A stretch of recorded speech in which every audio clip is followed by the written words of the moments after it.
Welcome to Funnel Reboot, the podcast that shares ideas on how to upgrade your lead generation. Here is your host, Glenn Schmeltzley. Hey, Glenn here. Welcome to Funnel Reboot. Today, we're diving into using email effectively in your marketing. I think we all know that email is a powerful medium. Well, at a very minimum, it's the very basis for how we send communication, how vendors provide transactional information to customers. But there are some companies that take this even further, and they put it at the center of their business. To appreciate email's power, I want you to listen to one person's story. Our guest spent much of his primary school years playing online games like SimCity via dial-up connection on his family's PC. Keen to share what he'd learned with other young fans of the game, he made a website, and he watched as visitors started coming, first by the ones, then by the tens, then by the hundreds. Learning that you could make money by putting banner ads on your site, he signed his little website up and small checks started rolling in. But for the time being, it just served him as a way to make pocket money. Then, when he went into university, he found himself in the middle of his studies needing money to cover tuition costs. He got a part-time job writing for the college newspaper. And between that and taking freelance gigs on the then very popular site ProBlogger, he managed to get by. After college, he fused his writing skills, a little bit of knowledge that he had on personal finance from some of those writing gigs, and his knowledge of selling banner ads like he'd done before, and he put that together to launch a finance blog that generated about the same income as you'd make on a computer science graduate's salary. He made many websites then along this same theme, and he was monetizing them very successfully, but they were all dependent on Google's algorithm for traffic. So while they had some high highs, they also had some low lows. And in the aftermath of one ranking smackdown, he resolved to never give a tech platform the power to damage his business and income like this again. The solution was to take control over how content was distributed. And that meant putting his brand on a variety of portals, not just Google. But it also meant networking directly with their audience, getting them used to seeing the site's brand in places like their email inbox. So, an email newsletter was launched. That newsletter, called Market Beat, now has 3 million email subscribers. Financial product companies pay top dollar to advertise in the Market Beat newsletter to get a piece of the 1 million monthly outbound clicks that come along with it. Along with premium subscription products, this business that he runs now employs 13 people and grosses more than $25 million in top-line annual revenue. So now you know the story of a young guy who grew his business by putting email at its core. And he decided to share what he's learned by authoring today's book, Email Marketing Demystified. And while he's proud of all of these things, he's equally passionate about living in Sioux Falls, South Dakota, with his wife and 3 young kids. Let's go hear from Matt Paulson. I'm so glad to welcome Matt Paulson. Welcome to Funnel Reboot, Matt. Yeah, thanks for having me on the show, Glenn. I'm looking forward to talking about email with you. Yeah, and this is centered around a book that you wrote. The book originally came out in 2016. Could you tell us the title? Yeah, so the book is called Email Marketing Demystified, and then the subtitle is Build a Massive Mailing List, Write Copy That Converts, and Generate More Sales. Yep, that covers it. And so we can take those probably on one at a time. Let's talk first about, what we're expecting that an individual or a company should have if they're getting into this. I guess it goes without saying that they should have a different angle that they expect an audience to start to gather around, right? So this could be their product, or maybe a general, a field of study or of expertise that they want to share something about. But you have to have something to talk about, right? Yeah, you have to have some kind of niche where it's, people are going to sign up for your list to learn about some kind of topic, whether it's what your business is about, or, for me back in the day, it was personal finance was kind of the category, and then it was investing, and now it's stock investing. So people sign up for my list because they are interested in investing in the stock market and want to hear about stocks. So you have to have something where it's kind of a category, an interest category that people are signing up for. You don't even have to have a business with it yet, but you really do need to have, kind of the broad category of why somebody would sign up and what they are going to learn about. Sure. And a lot of people are familiar with, and especially if they're employed for a company that is already in existence, they're familiar with having a website. They're familiar with, the domain being registered. There are a few more steps if they have not yet waded into setting up the ability to send mass emails. They may not even be aware that there are an entire slew of providers out there that you need to get involved with. Can you take us into that? Yeah, so if you're going to build like a big mailing list, you can't just use your Gmail account to send an email to 5,000 people. They won't let you do that. I think Gmail is limited to like 500 outbound messages a day, right? So you need to use what's called an email service provider, which is kind of an online platform that allows you to collect email signups. It'll send an email for you. It'll handle like the list management in terms of the subscribes and unsubscribes, and to tell you how many people are opening your messages, how many people are clicking through, kind of provide all of the analytics data that you're looking for with your messages as well. Mm-hmm. And for people then, once you've got that set up, and you take us into the ways to authenticate your domain name and tie it to that, and I'll just let people know there's an alphabet soup, at least 3 different methods that you outlined for how to go about doing that. But once they've got that, they have to start thinking of how they're going to add people to the list. So let's talk for a moment about maybe the actual mechanics of whether they're going to simply let somebody type in an email on a box and hit submit, and voila, you're on the list. Or if we want to do a double step there. And then, we'll talk about maybe how to get people to even do that. So take us through there however you'd like. Yeah. So, if you're going to get people to sign up for your email list, you kind of have to give them a reason to. If you say, please can I have your email address, usually that's not very exciting to people.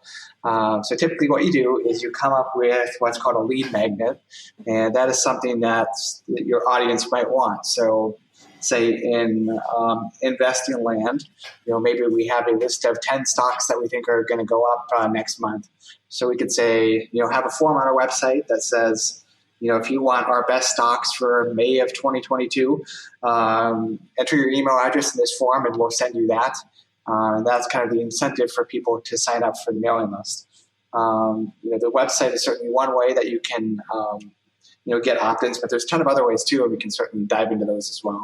Sure. Yeah. Take us through those. Let's just maybe go with the proviso that someone at this point probably should have a good number of subscribers already on their list, because in the world of email marketing, while it is possible to pay for things, in a number of ways, there's a soft currency that we're using, and it is our own audience. So can you maybe tell us about how you might do swaps, or how promotions on things like thank you pages can be done?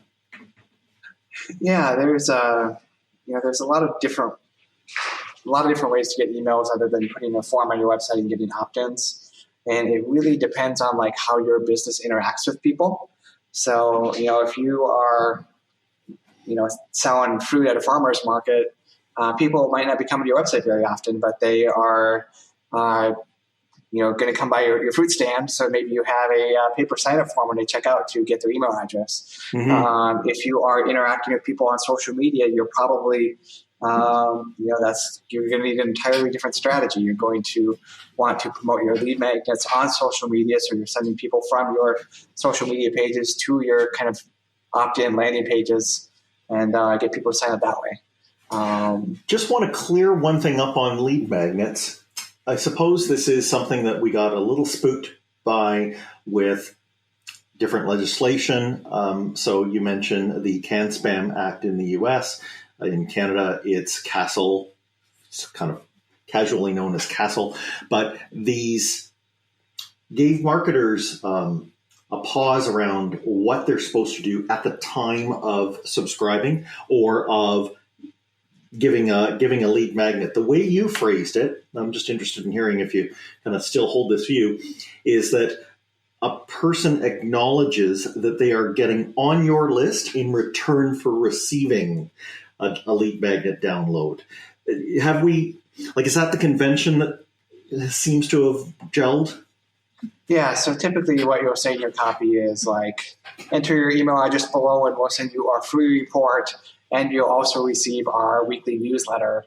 So you really want to kind of set up what the expectations are in terms of what the recipient is going to receive for email. That way they're not surprised later when they get your newsletter and that kind of stuff. There's a whole bunch of stuff that you're supposed to include in every email to be compliant with Can Spam and CASL and the new CCPA in California. And most of the time, your email service provider will actually do a lot of this stuff for you.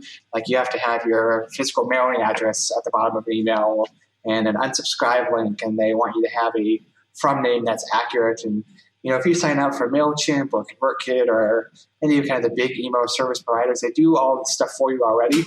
So it sounds like this big scary thing that you have to deal with, but in reality, they very rarely ever come up. Yeah, so they'll add it in a footer you can't even touch, and out it goes. I suppose what you helped me appreciate was there's nothing magical. I remember there was this time period where people were adding a checkbox, and then the question was, do I default the checkbox to on? Do I make it off? Do I even do something sneaky like default it to on and gray it out? But it sounds to me like what the spirit of the law is that we don't want to trap people onto a list they don't want to be on. Yeah, that's fair. Each of the kind of different national laws have a little bit different things to say. If you are sending people email that they want and expect to receive, you're not going to have any problems. In reality, with Can Spam, it's been very rarely enforced, and when it has been tried to enforce, it hasn't always gone very well for the government. So you really don't have to worry about getting sued over Can Spam. That just doesn't really happen all that often. Yeah. However, so we get to all those middle players, right? Both our service provider and the owners of the inboxes and platforms. Maybe we don't have to worry so much about legal stuff, but we do have to worry about deliverability. Yeah. Yeah. So if your messages get really bad open rates or really high spam report rates, if you're sending mail that people aren't expecting and your spam rate gets too high, an email service provider can kick you off because they're concerned about their kind of deliverability as well. And if they have somebody who is a customer of theirs that isn't playing nicely, you're going to get kicked off your ESP long before you're ever going to get sued. Mm-hmm. And your spam rate only gets really high when you're, say, if people sign up for my list, they're expecting information about investing, and then I start sending them information about Viagra, I'm going to get a really high kind of spam report rate, right? And then my ESP is going to say, hey, Matt, 50% of the people on your list mark this message as spam. What the heck are you doing? And if I don't have a good explanation for that, they might suspend my account and, tell me to go somewhere else. And there's even stuff that we can do if we're not leaving it to, the person can certainly mark things as spam. They can certainly unsubscribe themselves. But you, in fact, say to go beyond this. You say that we can sanitize our lists and that we should. And, presuming that they were put on the list by themselves or, let's say, because they made a transaction with us. So we have justifiable reason to say that they should be in touch with us. If they don't open them for 6 months, you say just pull them off your list yourself. Yeah, so there's a whole bunch of ways to kind of maintain what I call good list hygiene. And that is really, you want to keep the active people on your list, and people that aren't active and are never going to open your messages again, you want to get them off your list. And typically the way that you would do this historically is if somebody hasn't opened your last 100 messages and whatever frequency that is. So if you send out one email a week, it's maybe you kick people that haven't opened an email off in a year or two. But if you email every day, then you're probably kicking people off at about the 90-day mark after not opening messages. Mm-hmm. And you think, that's going to hurt you because you're sending out less email. But in reality, those people weren't going to open your message anyway, and they're hurting your deliverability on your other emails because you're going to have engagement metrics that don't look as good. Really what you want is a high percentage of people opening your messages, clicking on your messages, replying to your messages, and there's all sorts of ways to game the system. So you can send out an email to your list saying, hey, did you see the Cubs game last night? Just curious what you thought about it, and get a whole bunch of people to reply to your messages. And then that will send positive metrics to Gmail and Hotmail and Yahoo that saying, hey, people really want these messages because people are replying to them. So what a lot of people will do is in their welcome message saying, hey, this is Matt from MarketBeat. I just want to check and make sure you've got this message. Can you reply and just let me know that you got it? And then it will send that kind of signal to the ESPs. Yeah, and we should think of this as being maybe like a report card system. So sure, there's an F on the report card. I guess that would be if we as a sender have done so badly that we're blacklisted, and you in the book tell how we can go on and see if we're blacklisted and potentially see if we can get off of a blacklist. But that's the F on the report card. I suppose what you're trying to say, and this is beautifully said in your 3 golden rules of email marketing, which you pretty much just ran us through there, that we should, aim for an A grade, right? We should try and get people to engage as much as they can without veering into that sketchy, I'm just making stuff up or I'm being sensational. And you're telling us that the payoff there, if we're kind of getting more A's and B's in how we do this, is that we're going to not only get into their inbox, but we'll probably, on something like Gmail, be put into the primary tab and not relegated to one of the ones that we never look at. Yeah, and there's a lot of different ways to game the system, like asking for replies is one of them. Like if you don't want people to click the spam report button, you can put an unsubscribe link at the top of your email, or you can even make your own spam report link button and have people click on that and just have that unsubscribe them. There's lots of ways to encourage the metrics to go in the right direction and land where you want to. That's a perfect UX that marketers know about. We do that on landing pages all the time. But if you do not want somebody to hit the spam button, but you're happy if you give them an off ramp to unsubscribe, you put the unsubscribe just as prominently as the spam button. Because let's face it, we're all busy, all have a ton of emails. And if I'm not shown an easy way to get out, I know that spam button will do that hammer will come down and do the trick. But at your end, it has possibly a devastating effect. What's your opinion of, taking the emails that you have and writing them in a personal way? You say that even though many of us write personal emails, that doesn't mean that we have the skills or have quite mastered the process for writing to multiple people. What's the main difference in your opinion? Yeah, so when you get an email from J. Crew or any kind of big retail brand, it's all pictures and stuff to buy, right? But when you sign up for an individual's mailing list, they tend to be more text-based, personal, letters saying, hey, Glenn, this is Matt. I just wanted to let you know about this new blog post I wrote. Come and check it out here. Oh, by the way, you're coming to this conference next month. If you are, I'd love to see you there. Sincerely, Matt. And, you kind of wonder, are these individual marketers, do they know what they're doing, or do the big brands know what they're doing? Who's right, who's wrong? And it turns out they're actually both kind of right, but the individual, like when you or I will send an email to our personal lists, those people are expecting a message from Matt, but when you're receiving an email from a big brand, that's, I don't know, like a clothing brand, they recognize like there's 5 million people on our email list. Not everybody is going to connect with the same thing. So let's just send them pictures of some different stuff, and somebody, some section of our audience will connect with it.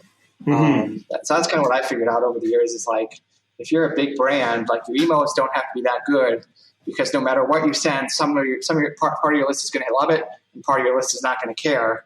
So if you just send out a bunch of different emails with a bunch of different stuff in it, like somebody's going to care at some point and buy something. But for smaller individual marketers like you and me, when we send an email, we know everybody is on our list for that one specific reason. Yeah. So we end up writing more personal stuff that's text-based. I guess it's an individual call. I know that it's hard to put you on the spot and ask you, what's right or wrong here. But let's take the situation of a smallish company, 25 person. Maybe the founder is still in the business, but they have a marketing staffer, and that person is going to be the actual one who hits the send button. So you're saying it should, if it is in that situation, come from an individual. I can think of owners being nervous that if they let the marketer use their individual title, what happens when they leave? Any advice for people on even psychologically getting over the fact that you need to put someone's name there, but it may not be permanent? Yeah. So for smaller businesses, people are going to be more likely to open a message from an individual's name than a brand.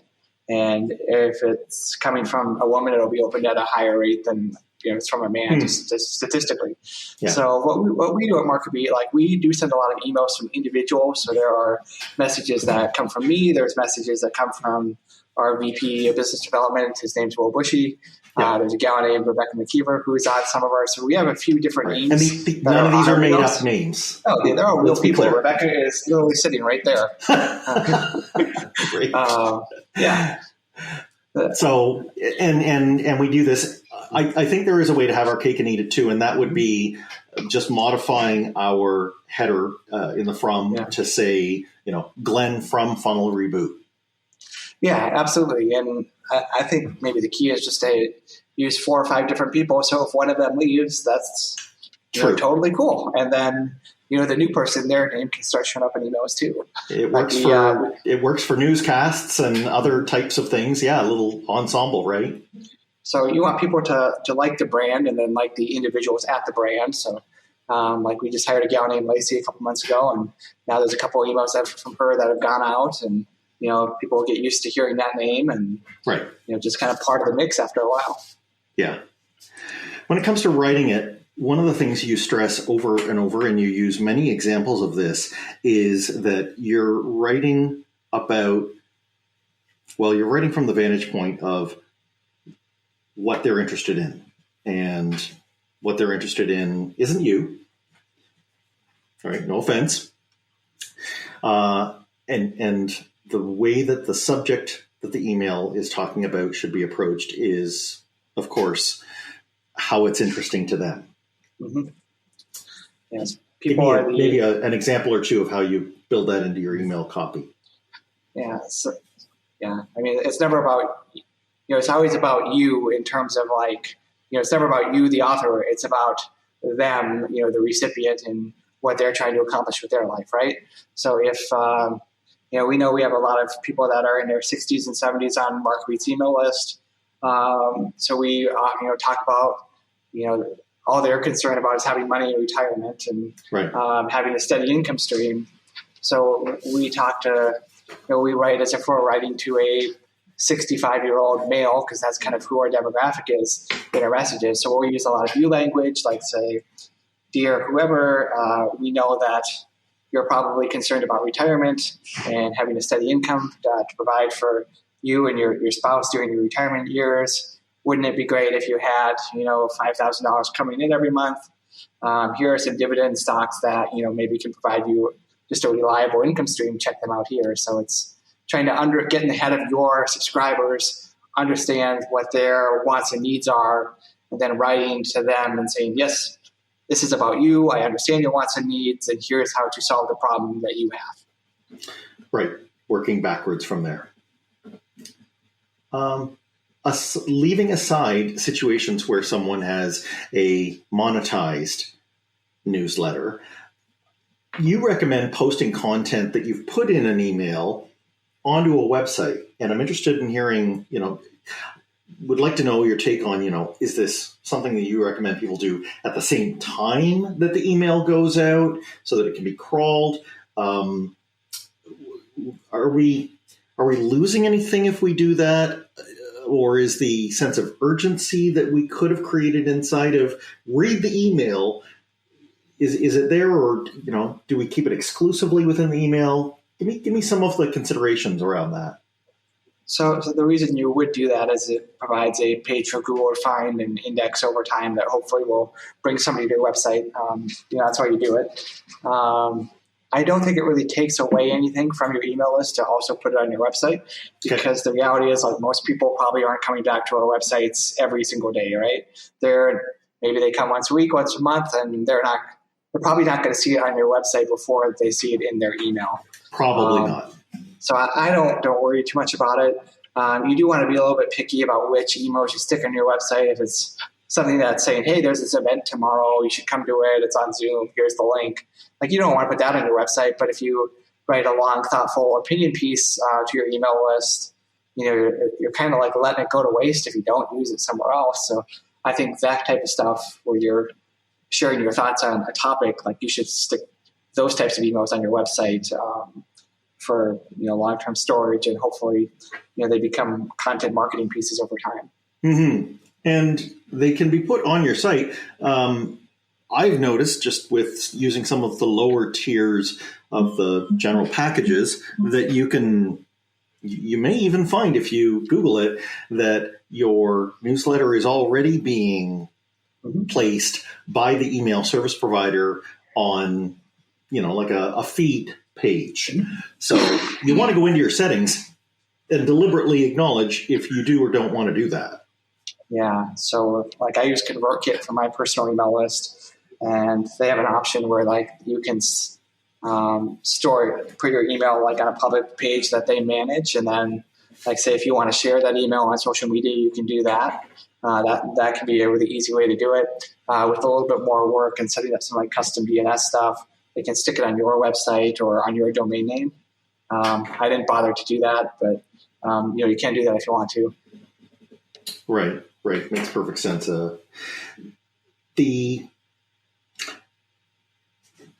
When people don't have such a large email list, and maybe they are instead of thinking of the list as being a thing that they will advertise through, but rather they just want an email list that's going to keep their audience engaged. You go through an example of where you did that, and in a B2B context, this is where email can be of strategic benefit to the company. If I'm justifying it, it really comes down to how much revenue comes through the door. The one I'm thinking of is the GoGo Photo. And I know it's not a B2B example because it's more of a charity, but can you maybe just take us through how that email is used, and maybe how we should start to broaden our thinking between it just being us, the organization, and our customers? Sometimes there's multiple players here. Yeah, so with GoGo Photo Contest, the whole business is a fundraising software that animal shelters can use to host like photo contests for their kind of followers to raise money. So let's say I'm Sioux Falls Area Humane Society. I run a contest. The people that give to the Humane Society can post pictures of their pets, and they can buy votes and try to get all their friends to buy votes for a picture of your dog, and whoever's dog gets the most votes wins the contest. And we knew that when we launched GoGo Photo Contest as a business, like, doing traditional content marketing wasn't going to work because it's too narrow of a niche. We couldn't wait for them to come to us. We really had to go find them and proactively reach out to them and say, hey, we've had some really good success running these photo contests with these humane societies. We'd love to work with you guys to do one of these contests for your humane society as well. Let us know if you're interested. And no, we didn't get an opt-in. We found some different directories of animal shelters and just emailed their directors. So we did real outbound kind of messaging, and it worked really well. I mean, we started that business, it would have been 9 years ago now to the month.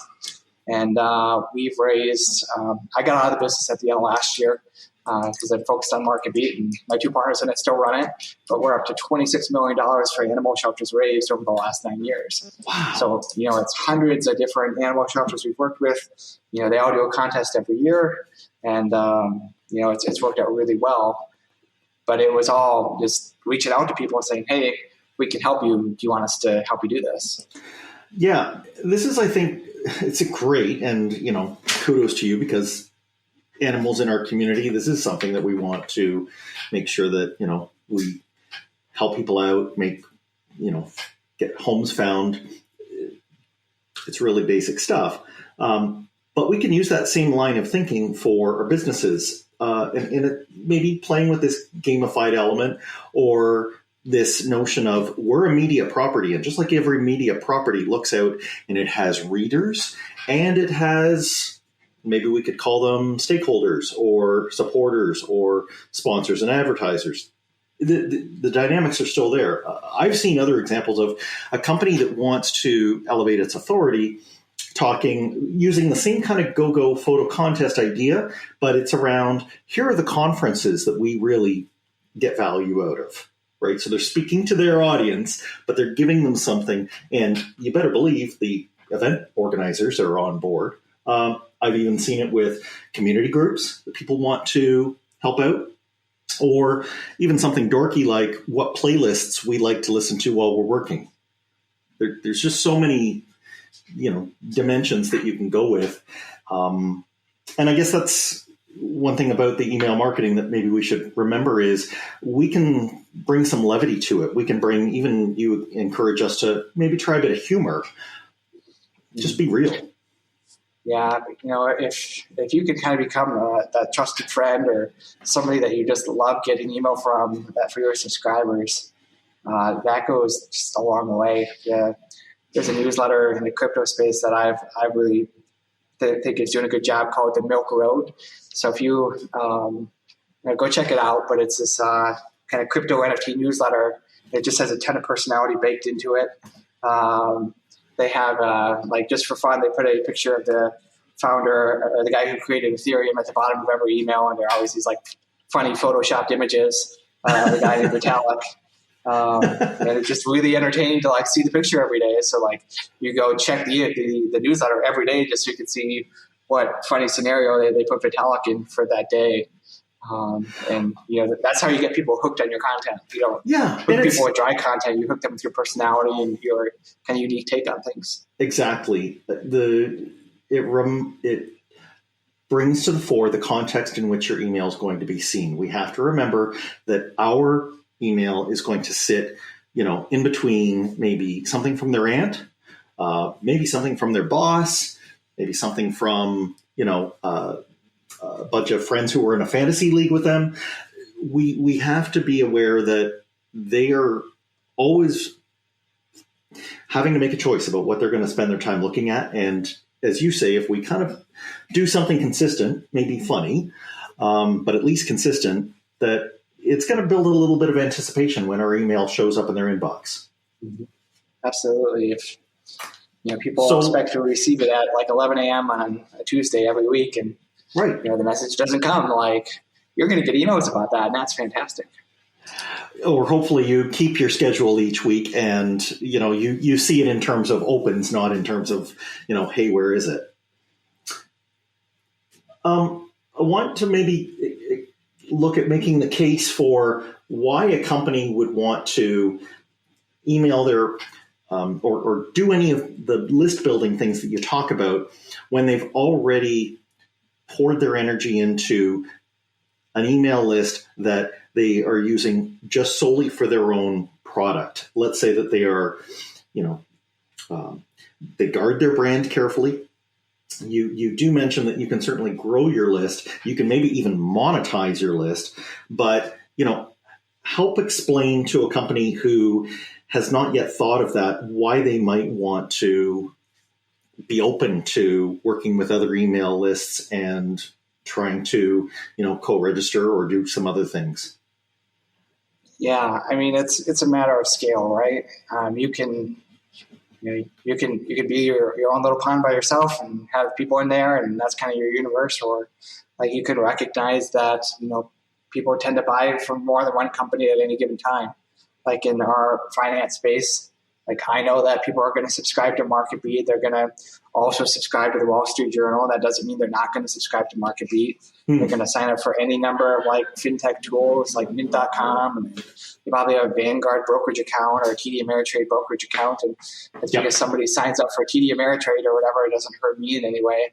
So it's really an understanding that, most things in the world are not zero sum. Like, yeah, I guess if you're like a carpet cleaner, you're not going to, people aren't going to hire 2 carpet cleaners, but that's, in the internet world we live in, it's kind of more of a rare thing these days, especially for people that have email lists. So it's, how many you really want to do some of the co-reg and, list swaps and things where you're exposing your audience to other people's lists and other people are exposing their audience to your list, because it just helps you reach a wider universe of people. And typically it's done in a way where it doesn't really hurt you at all either. Right. It doesn't seem to. As you say, people have choice, and people, because their consideration time, depending on the product, can be very long, they may want to have several different vendors in the same space that they'll stay on their lists. And I guess the way to rationalize it, you certainly want to be on that short list as opposed to not. And if you, can be found by being on someone else's list first, then maybe you should do it. Lots of ways to look at that. So the book came out in 2016, and you, I understand, have a new edition coming out of it. Let's just talk for a moment about what's changed in email. You can certainly, jump out with any of the things that you have noticed, but one of the ones I wanted to ask about is syndicated messaging. So we've seen many platforms, all the major social media platforms now have a newsletter option. And then there are even ones like Substack and Medium where they're bringing everyone to where they are. And, in some cases, having a tip jar or an actual paywall before someone can see the content. Does that look like email marketing to you? How do you, encourage people to think about those? Yeah, some of the kind of self-publishing newsletter platforms it's really been interesting because it's allowed people that are kind of journalists or thought leaders to really kind of build their own subscription products without really having to be part of a bigger ecosystem. Like you don't have to, work for the New York Times anymore. If you're a great journalist, you can probably make more money by doing your own thing and building your own audience. I mean, it's absolutely email marketing. It's just maybe a little bit different form of monetization than most of us are used to. Instead of selling courses or products or whatever, it's maybe here's one email a week that you get for free, and if you want the rest of them, you got to pay. And good for those people that are doing it. I think it's just yet another kind of way to think about email marketing and another way to monetize it. Certainly, a ton of other kind of developments as well. It takes a certain number of the steps out by centralizing it. But would you say that there's probably also the same issues that you would have if you were on your own list, such as attrition and the need to replenish and get new people on? Yeah, I mean, every subscription business in the world has to deal with churn, and that's going to be the same for anybody that's selling premium newsletter subscriptions as well. So it's you're going to have some issues. You have to deal with them, and it's fine. It's part of being in the business. Just how it goes. But I like how you said you can perhaps split it, and you have some of the information that is, let's say, in an email, and say for the rest, go over to this website or go to this syndicated service, and then if that person is interested enough, and there's like a small payment that it takes to access the rest of it. But the you have to begin with the free part of the freemium model, correct? Yeah, there's a great article that Elon Musk shared a couple of days ago, and like it had the whole intro. It was about how attorneys have kind of impacted California in the last few years, and then like if you wanted to read past the intro, you had to like sign up for a trial subscription to this guy's newsletter. It's like, oh, you got me. I really want to read this article, and now I'm paying $7-8 a month for this guy's newsletter because I just really wanted to read that article, and I just thought that was a brilliant kind of strategy to get people to sign up. Mm-hmm, for sure. So, in that case, the content really has become the product, but you're, I gather just as strong a proponent as you were in 2016 that it doesn't have to be that way. The email can all be free, but that it is what cements someone's value for your real product. Yeah, the email is really just a way of capturing somebody's attention. So you get them to sign up for your list, and then you can kind of come back to them later. And there's a ton of different ways to monetize that, right? You can be an affiliate and promote other people's products. If you have something you want to sell, you can sell that. You can do premium subscriptions. There's just a ton of different options. Fantastic. Any last things you want to leave with us? Anything that you would love our listeners to, no matter where they are on this journey, to at least try, and something that they can do that is going to help their email marketing? Yeah, so there's a trick that I've kind of learned this year that's worked really well for MarketBeat, and that is what's called triggered campaigns. So if you have a marketing automation platform, and somebody clicks on one of your emails, so they open a message and click on it, you go ahead and send them another email right then and there, and it gets crazy open rates, crazy click-through rates, and you just make a boatload of money. So what we do is somebody will click on any of our advertisements, we'll send them an affiliate ad via email, same day, same time, and they'll be right at the top of their inbox, right when they're in their inbox, and we have just made, it's like $100,000 a month we've made from those, so it works really well.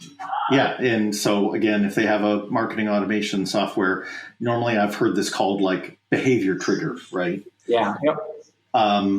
You say that somebody doesn't have to, make that investment right away. They can just start with the simple old broadcast, right? We could all think of that as the monthly newsletter.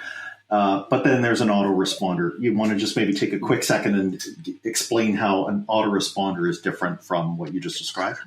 Yeah, so broadcast email is a message to your entire list. Yep. And autoresponder is a kind of message that's determined based on how long you've been on the list. So day 1, you get this email. Day 3, you get this email.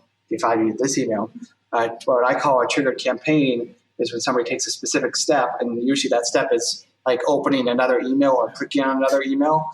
That's when you send out that specific triggered campaign, and just the engagement metrics on those are you're never going to see anything like it anywhere else, because somebody's in their inbox, they just clicked on your email, and send them another email, and they're probably going to open it and click on that too. Yeah.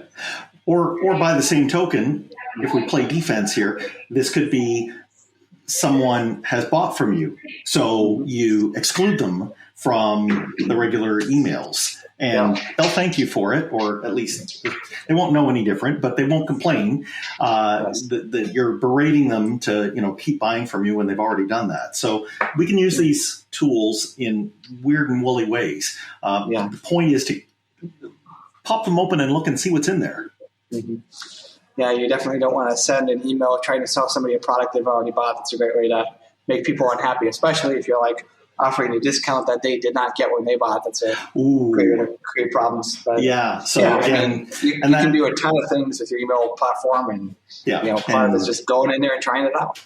Yeah, and start popping segmentation tags and things like that. There's a ton in there, and the book does a great job of taking people through it. Matt, if people want to find out about the upcoming 3rd edition of the book and or what you do, where can they go? Yeah, so I'd encourage people to check out my personal website. The domain is mattpaulson.com, mattpaulson.com. And the 3rd edition of the book will be out probably September, October, November, not exactly sure when. Kind of got about a third of it updated for the 3rd edition, and it's got to go through the whole book process, but it'll be sometime this fall, and encourage people to check out the 2nd edition of the book in the meantime. It's on Amazon if you want to. It's very relevant to what people are doing today. Awesome. That's great. Thanks so much for coming on the show, Matt. Yeah, thanks for having me on. Sure thing. And I hope that people got a value out of this. This, no matter how fundamental, is stuff that we always need to remember and make sure that we apply. There's not only regulatory reasons to, but email is a tool that predates most of the internet and will be with us no matter how the internet changes. And if you use it, you're going to reap the benefits of it. So I hope that Matt's helped given you something that can make your funnel even better.